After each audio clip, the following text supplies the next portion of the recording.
So I've been recording bike videos for a few years now. Now, I do it recreationally on the road and off-road. I also make a lot of YouTube reviews on electric bikes and other mountain bikes and stuff like that in the past as well. So I just wanted to share with you my 3 main tips for getting epic footage, both on-road and off-road when you're on your cycling adventures.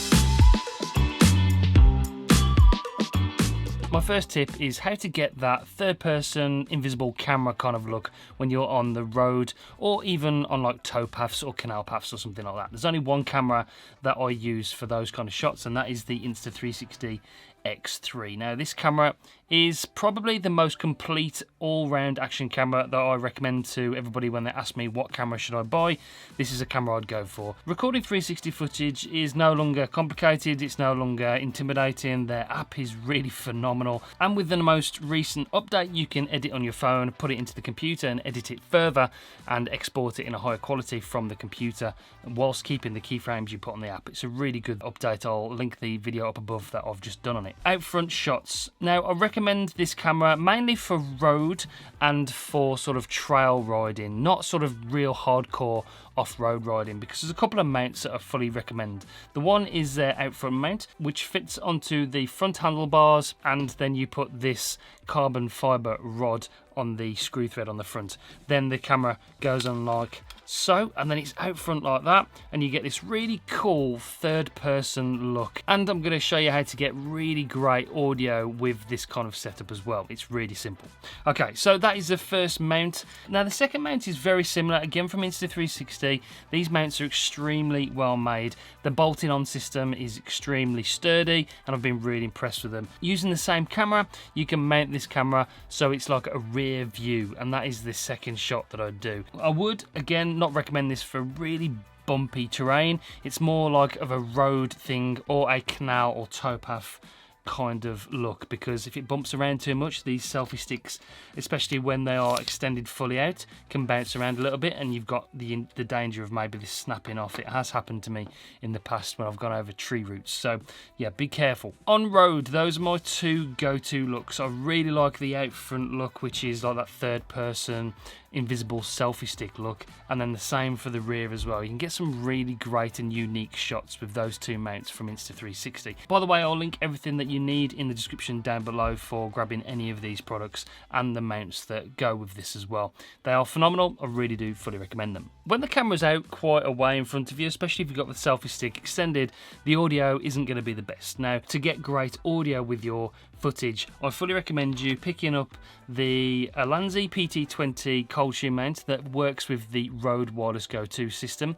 Now, you can get the Insta360 microphone adapter as well that plugs into the camera like so, and then we have the cold shoe underneath, and then we can screw this underneath like that, so we get this sort of vlogging setup.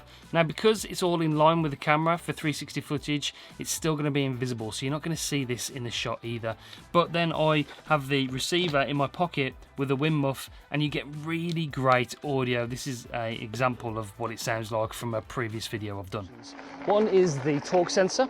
Now, there used to be a cadence sensor on the old bikes, and the cadence sensor, you have to pedal a few times before the motor kicks in. With a torque sensor, it works on the pressure. So as soon as you put pressure on that crank, the motor kicks in, and that is huge. So that's on-road. Those are on-roads, canal paths, towpaths. Those are the kind of shots I get when I'm riding my road bike or on like an electric bike on a canal path. I use that setup a lot of the time. If you're doing more extreme stuff like an off-road mountain biking, going down jumps and down trails and over tree roots and having a lot of action and a lot of bumping around, then you'll need other mounts. And in front of me here, I've got a selection of cameras I use and a selection of different mounts that I think work really well.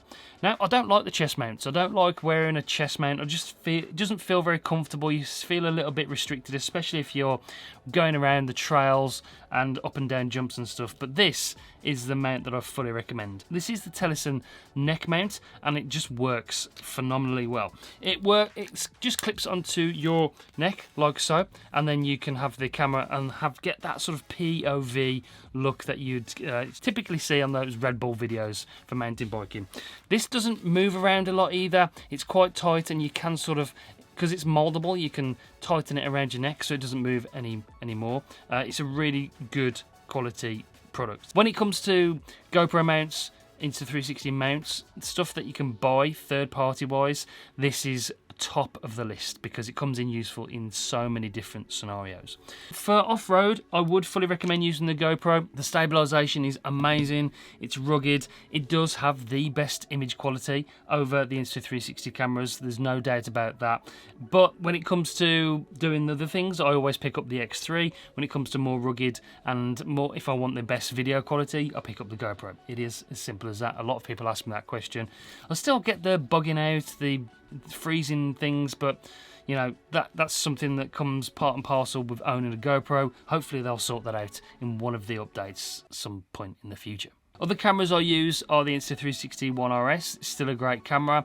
Quality is not quite as good because it's only 4K, but it's still, the stabilization is phenomenal. It's really great to do like that, and you don't get any overheating issues like you would do with the GoPro. The DJI is probably the best of the rest. This is a great camera. Again, the image quality isn't quite as good as a GoPro, but it features a lot of different things that the GoPro doesn't, and it's got a lot of usability upgrades that I really love about this camera, and the mounting system is fantastic as well. This is a great option. The other option that I tend to use on my helmet, just because it's so small and light, is the Insta360 Go 2. Now this is, I mean, look at this thing, it's so small, tiny little camera, and it comes with this mount in the box that I tend to use on my helmet like that. So it's so light that you just don't, and you can hear it buzz as well when it starts recording, and we'll stop it, so you know it's buzzing on your head, you know you started recording. That's the other good thing about it. So it's so light, I tend to use it for these sort of helmet shots, and then when you're not using it, you can just sort of fold it away like that, and then unfold it again. So yeah, that camera, although it's only 1440p, the audio is great on this camera, by the way, and the image quality is still really good. And if you shoot in pro mode, no matter which way you've got it mounted in your helmet, it's always horizontal, so you've got that sort of horizon leveling with that as well. So those are the cameras I use for more off-road kind of shots. You can use a chest mount if you want, but this TELESIN neck mount is the one that I'd go for. And yeah, you can use the clamps and different things for getting different shots of the bike, but helmet shot, chest mount is definitely the off-road way to go. The third-person view shots for road cycling and sort of canal paths, electric bike rides, then I'll go for the X3. More extreme stuff, I'll go for these cameras, or pick one of these, depending on what kind of mood and what kind of shot I want. So that is how to get really epic footage on your bike rides. 3 ways to mount it and different cameras to use. You get some really cool footage. Okay, that's it for this one. Stay tuned for more videos coming really soon. I've got a comparison coming soon between the GoPro and the DJI. We're going to talk about those two cameras a little bit more, and because hopefully we'll be getting updates on both of those by the end of the year. So that'll probably be the last comparison I'll talk about those two cameras, and we've got plenty of X3 footage already on the channel. If you want to check out my playlist, I'll link that up above, and I will be doing more content on that camera really soon. But that's it for this one. I'll see you in the next one. Bye, guys.